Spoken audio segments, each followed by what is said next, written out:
ternyata rezeki itu akan menghampiri orang-orang yang hatinya tenang, hatinya lapang, hatinya bahagia. Rezeki akan menjauh kepada orang yang hatinya gelisah, hatinya marah, hatinya penuh dendam, hatinya penuh iri dengki kepada orang lain.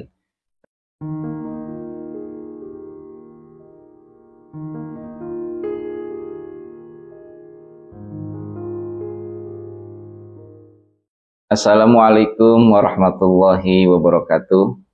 Alhamdulillah wassalatu wassalamu ala Rasulillah wa ala alihi wa ashabihi wa mawalah amma ba'du. Apa kabar sahabat Kang Sirot semuanya? Semoga sehat selalu, berlimpah rezeki dan Allah mudahkan setiap urusannya, urusan dunia dan akhiratnya. Terutama dimudahkan bagaimana menjalankan ikhtiar jalur langitnya. Semoga semua hajat-hajatnya dikabulkan oleh Allah Subhanahu wa Ta'ala. Amin ya Rabbal Alamin. Sahabat Kang Sirot semuanya, pada video kali ini saya ingin berbagi bagaimana caranya agar rezeki kita itu stabil. Setiap hari uang masuk ke dalam rekening kita, ke dompet kita, dan dengan uang tersebut, dengan rezeki tersebut, kita bisa beribadah kepada Allah Subhanahu wa Ta'ala dengan tenang, dengan khusyuk, dan dengan uang tersebut, dengan rezeki tersebut, kita bisa berbagi dengan sesama. Tapi sebelumnya saya ingin menyampaikan bahwa rezeki itu ada yang dicari, ada yang diberi. Rezeki yang dicari ini disebut dengan makom asbab, makom kasualitas atau levelnya kasualitas, ada sebab dan akibat. Rezeki yang dicari itu melakukan ikhtiar dulu baru mendapatkan rezeki. Ambil contoh, misalkan pedagang akan mendapatkan uang dengan berdagangnya. Petani akan mendapatkan uang dengan bercocok tanam atau dengan bertani. Pengajar atau guru akan mendapatkan uang penghasilan atau income dengan mengajar. Begitupun dokter dan sebagainya. Itu rezeki yang dicari. Dan Allah Subhanahu wa Ta'ala berfirman, "Wa ma min dabatin fil ardi illa 'ala Allahi rizquha." Setiap binatang melata di muka bumi ini itu dikasih rezeki oleh Allah Subhanahu wa Ta'ala. Illa 'ala Allahi rizquha. Kecuali Allah lah yang memberi rezekinya. Kemudian ada rezeki yang diberi, ya. Rezeki yang diberi itu rezeki yang diberikan kepada orang-orang yang walaupun tidak ada ikhtiar secara kasat mata, tidak berdagang, tidak ngajar, ya, tidak ada ikhtiarnya lah. Tetapi Allah beri. Nah, itu disebutnya dengan makom tajrid atau makom levelnya level udah tinggi lah gitu ya, level tajrid itu. Apa itu kata tajrid atau makna tajrid? Tajrid itu maknanya dari kata jarrada yujridu tajridan. Artinya orang-orang yang memfokuskan dirinya beribadah kepada Allah Subhanahu wa Ta'ala. Ya. Semua aktivitasnya hanya untuk Allah Subhanahu wa Ta'ala. Tidak ada pikiran di dalam hatinya, tidak ada terbersit dalam pikirannya tentang dunia. Yang mereka cari hanyalah akhirat. Itulah makom tajrid. Lalu dari dua makom ini, dari dua level ini, mana yang paling bagus?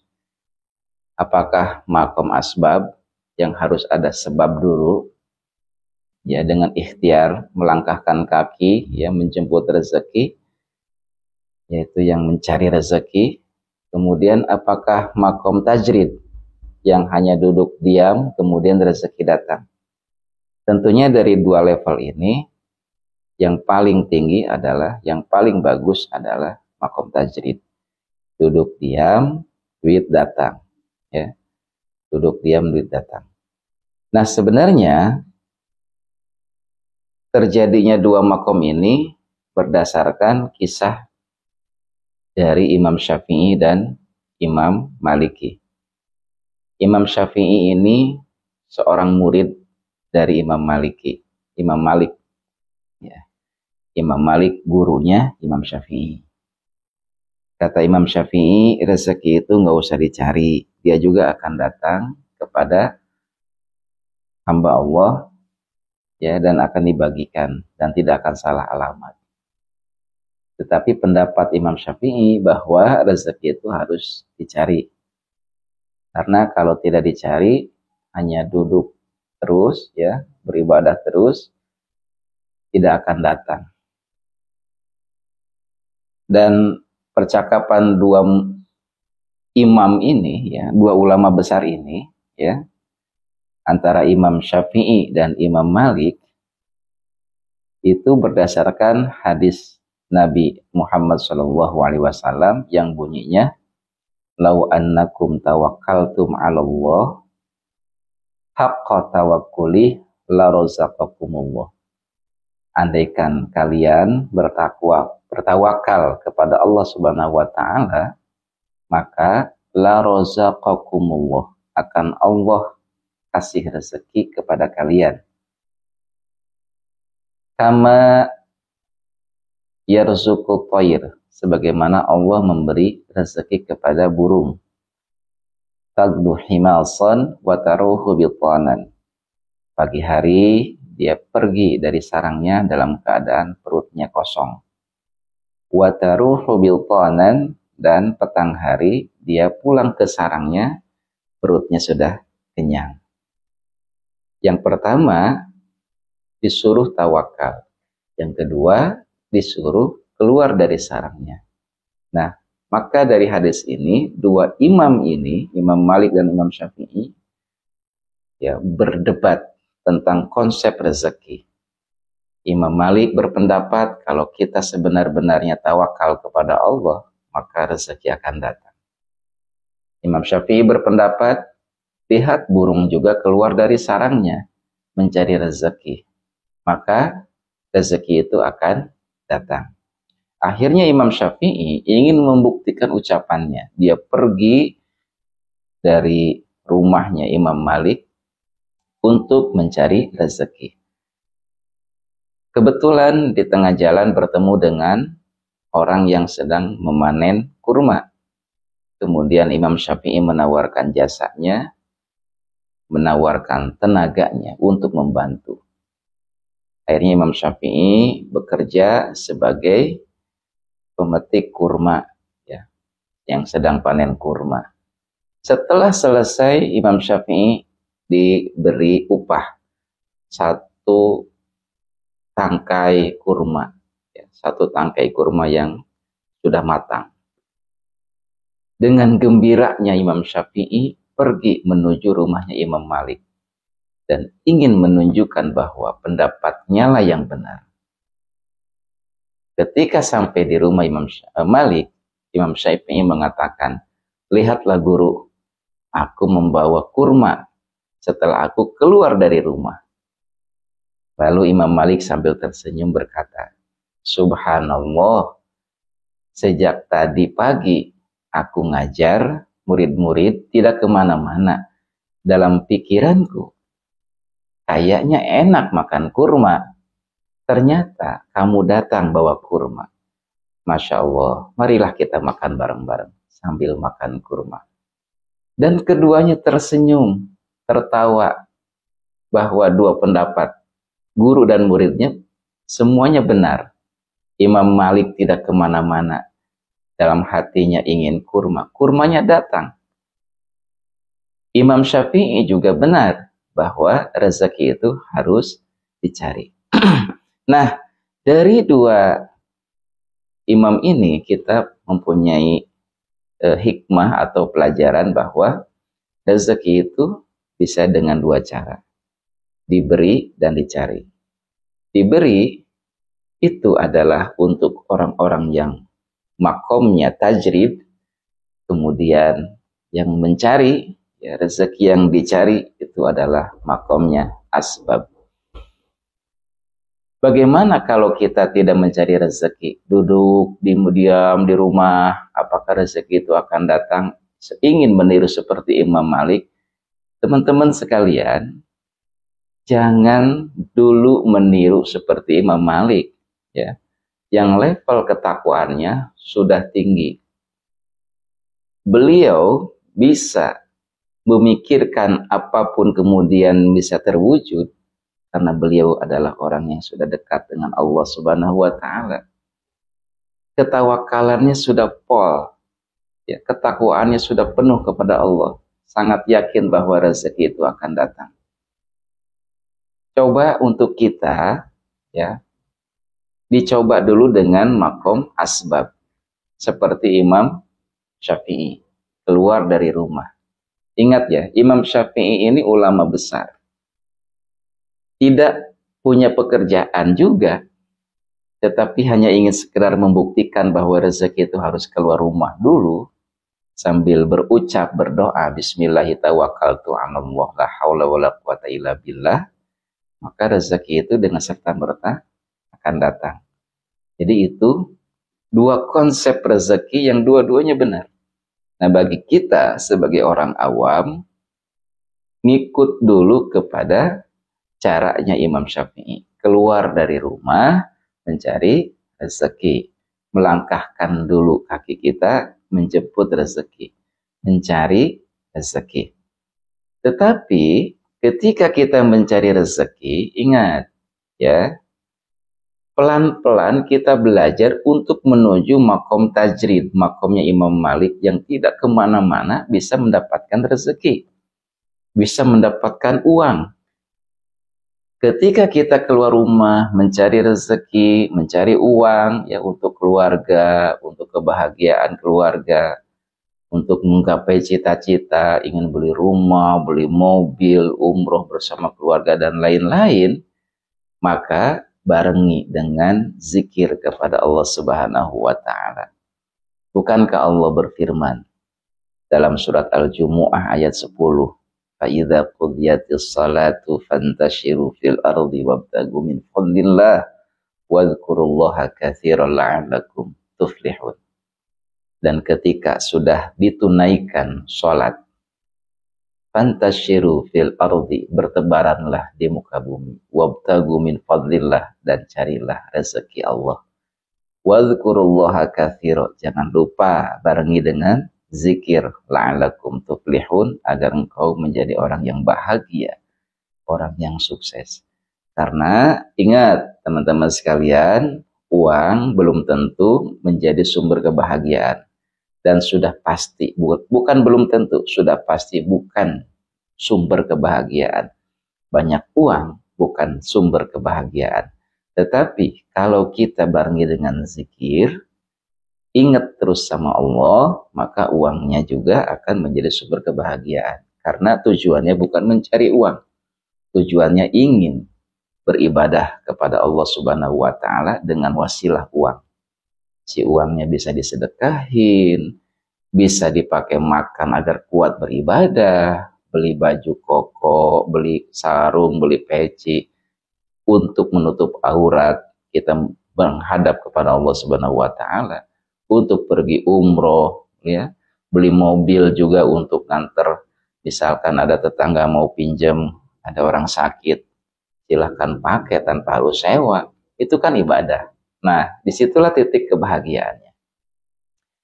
Lalu pelan-pelan, ya, setelah kita merasa lebih dekat dengan Allah, ketika berjalan zikir, ketika berdagang berzikir, ya, ketika ngajar kita hatinya terpaut sama Allah Subhanahu wa taala, maka pelan-pelan kita akan menuju makom tajrid. Makom yang fokus kepada ibadah saja. Nah, nanti teman-teman sekalian, kalau sudah makomnya seperti Imam Malik, ya insya Allah akan menjamin kehidupannya. Menjamin kehidupannya. Man amila salihan min dzakarin wa untha falanuhyiyannahu hayatan. Man amila salihan min dzakarin wa untha wa huwa mu'min falanuhyiyannahu hayatan thayyibah. Barang siapa yang beramal soleh, beramal kebajikan, baik laki-laki maupun perempuan, dan dia beriman, maka janji Allah, falanuhyiyannahu hayatan thayyibah, akan diberikan kehidupan yang baik. Hayatan thayyibah, thayyib itu benar-benar baik gitu loh. Karena tidak setiap yang halal itu juga baik untuk tubuh, tapi ini benar-benar baik, thayyib, thayyibah. Baik teman-teman sekalian, nah ikhtiar Jarul Langit di video-video yang saya share adalah merupakan perpaduan, ya, campuran atau mix antara ikhtiar bumi dengan ikhtiar Jarul Langit.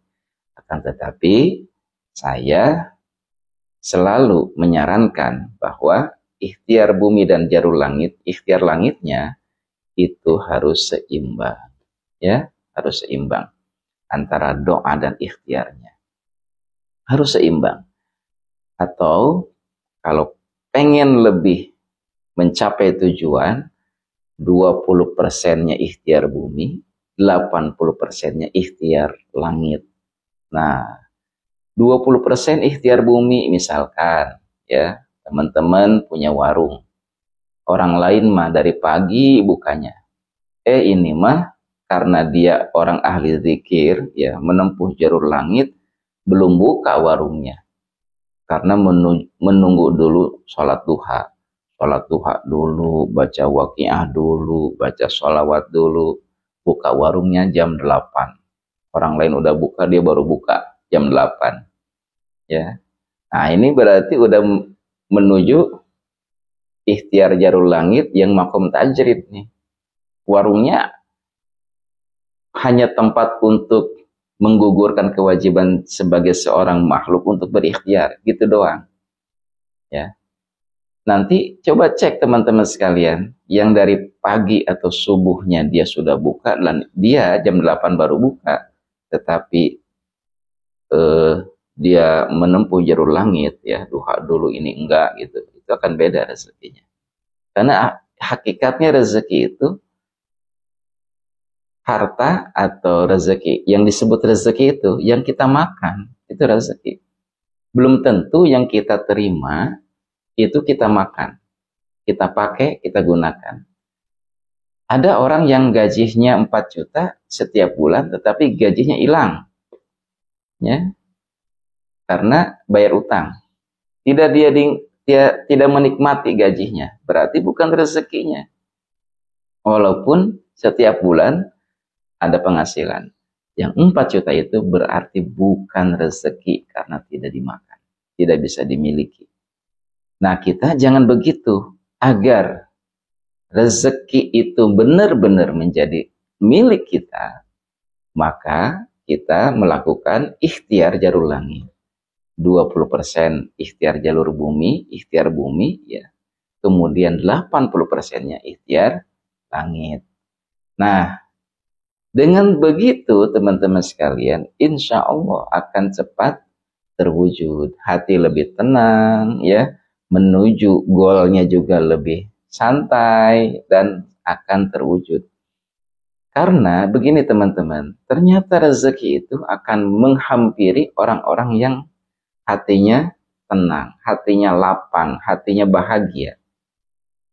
Rezeki akan menjauh kepada orang yang hatinya gelisah, hatinya marah, hatinya penuh dendam, hatinya penuh iri dengki kepada orang lain. Rezeki akan menjauh. Bagi orang yang ahli zikir, ya, insya Allah rezeki itu akan terus menghampiri. Dia menjadi magnetnya rezeki.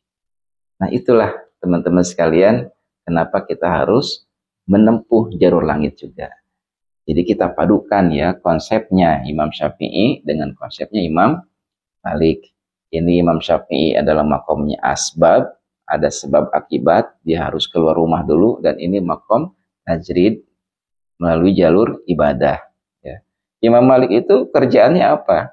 Nulis, ya, nulis kitab. Beliau kan punya kitab namanya Al-Muwatta. Saya waktu kuliah di Lipia, teman-teman sekalian, itu lihat di perpustakaan kitab beliau Al-Muwatta 23 jilid. Satu jilidnya tebal-tebal, ya, mungkin setebal ini nih. Ya. Satu jilidnya aja setebal ini. Kemudian jumlahnya 23 jilid. Jilid 1, 2, 3. Bayangkan. Beliau betapa jeniusnya nulis kitab Al-Muwatta. Dan Imam Syafi'i, ya, sebelum datang kepada Imam Malik sudah hafal Al-Muwatta, kitabnya Imam Malik, tentang fikih, tentang tasawuf, ya, pokoknya segala macam hukum-hukum Islam ada di kitab itu. Dan Imam Syafi'i juga mengarang kitab namanya tebal-tebal, jumlahnya banyak. Nah, Imam Malik tuh kerjanya nulis kitab, mengajar.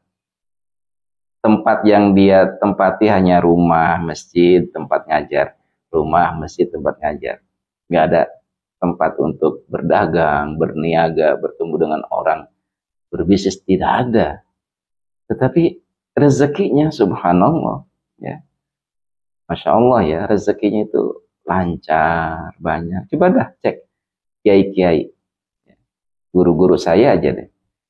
Saya punya guru ya di sini Kiai Haji Tatang, rumahnya 2 lantai gede. Ya, beliau punya pondok pesantren Anihaya di Rawaperta Karawang, rumahnya gede, 2 lantai ya. Mobilnya berjejer. Kemudian ada lagi di Al Amin ya, di mana Garut, Abuya Basit, rumahnya mewah, masya Allah, kayak pengusaha. Mobilnya Fortuner, Alphard, tinggal pilih mau yang mana. Ada supirnya. Masya Allah, itulah rezeki. Nah, kalau kita ingin meniru seperti mereka, sanggup nggak kita untuk ikhtiar jalur langitnya? Karena untuk berproses menempuh ikhtiar jalur langit, itu sangat berat. Sejatinya sangat berat. Apalagi kita ya menempuh jalur langitnya penuh nafsu. Maksud penuh nafsu adalah begini. Saya suka nge-share tentang sholawat. Dengan harapan, dengan sholawat ini, teman-teman sekalian bisa terselesaikan masalahnya. Lalu teman-teman punya masalah, punya hutang, ya, pengen bisnis lancar, terus baca sholawat. Ya tergoda lah gitu, bukan tergoda, termotivasi gitu, membaca sholawat. Tapi tujuannya penuh nafsu. Ya, penuh nafsu dalam arti pengen segera dikobul. Baca sholawatnya tuh tujuannya pengen lunas hutang gitu. Boleh-boleh saja, tapi kalau tujuannya seperti itu teman-teman sekalian, ya, pengen lunas hutang dengan sholawat, itu lahir dari nafsu. Nah, kalau sudah begitu, saya jamin teman-teman, teman-teman tidak akan mencapai tujuan. Yang ada malah menyalahkan sholawat. Saya sudah baca sholawat kok, ribuan. Ustadz nyuruh 1000, saya tambah 10.000. Tapi kok begini-begini saja? Nah, berarti ada yang salah. Teman-teman, baca sholawat itu harus diresapi, dinikmati. Bayangkan Rasulullah hadir di hadapan kita. Bayangkan Rasulullah ada di hadapan kita, kemudian melihat kita sedang membaca sholawat. Bayangkan Rasulullah itu tersenyum kepada kita. Datang, kemudian bertanya, kenapa kamu, dan sebagainya. Itu bayangkan. Agar apa? Agar membaca sholawatnya nikmat. Ya. pakai rasa, pakai rasa. Kalau sholawat nggak pakai rasa, ya insya Allah itu capek yang ada nafsu, pengen segera dikabul, pengen segera hajatnya tercapai. Nggak begitu teman-teman konsepnya. Jadi Allah itu mencintai orang yang dawam, ya. Amalan itu walaupun sedikit asal dawam, asal dawam. Oke, teman-teman sekalian, kita kembali ke pembahasan bahwa rezeki itu ada yang dicari, ada yang diberi. Nah, lalu kita ingin menuju kepada rezeki yang diberi. Ya, rezeki yang diberi. Walaupun kita, ya usahanya biasa-biasa saja, tapi rezekinya itu Masya Allah selalu ada. Untuk beli mobil ada, untuk beli rumah ada, dan sebagainya. Nah, caranya adalah seperti yang saya sampaikan, perbaiki sholat 5 waktunya, perbaiki sedekahnya, perbaiki hubungan kita dengan pasangan, perbaiki hubungan kita dengan orang tua, perbaiki hubungan kita dengan tetangga, perbaiki hubungan kita dengan anak. Kemudian kita menuju Allah. Jadi hablum minan nasnya udah selesai dulu nih, ya. Bangunan komunikasi dengan sesamanya udah selesai, dengan orang-orang sekitar kita udah selesai, tidak ada masalah. Nah, baru kita menuju kepada Allah, namanya hablum minallah, berhubungan dengan Allah. Horizontalnya beres, vertikalnya beres, maka itu yang bagus. Ya, jangan sampai dengan Allahnya bagus, dengan manusia nggak bagus, itu juga jelek. Jangan sampai dengan manusia bagus, dengan Allah nggak bagus, itu jelek. Yang bagus itu perbaiki dulu hubungan kita dengan manusia, baru kita menghadap Allah Subhanahu wa Ta'ala. Jangan sampai doa kita terhalang oleh kezaliman kita kepada orang lain. Jangan sampai doa kita terhalang oleh ada yang tersakiti di antara manusia. Ada tetangga yang tersakiti oleh ucapan kita, dan sebagainya. Baiklah, teman-teman sekalian, intinya ketika kita ingin menuju rezeki yang diberi oleh Allah Subhanahu wa Ta'ala, maka perbaiki dulu hubungan kita dengan sesama, baru kita perbaiki hubungan kita dengan Allah Subhanahu wa Ta'ala. Lalu kita berzikir, memperbanyak sholawat, ya, memperbanyak sholawat. Jadi beresin dulu masalah kita dengan manusia. Semoga bermanfaat, semoga antum semua, sahabat semua diberi rezeki yang berlimpah ruah dan berkah untuk menghantarkan kita ziarah ke tanah Mekah dan Madinah, berziarah ke makam Nabi Muhammad SAW, mencium Hajar Aswad, bisa tawaf di sana, dan semoga semua hajat-hajat yang lainnya pun Allah segera kabulkan. Amin ya rabbal alamin. Wabillahi taufiq wal hidayah wal afu minkum. Wassalamualaikum warahmatullahi wabarakatuh.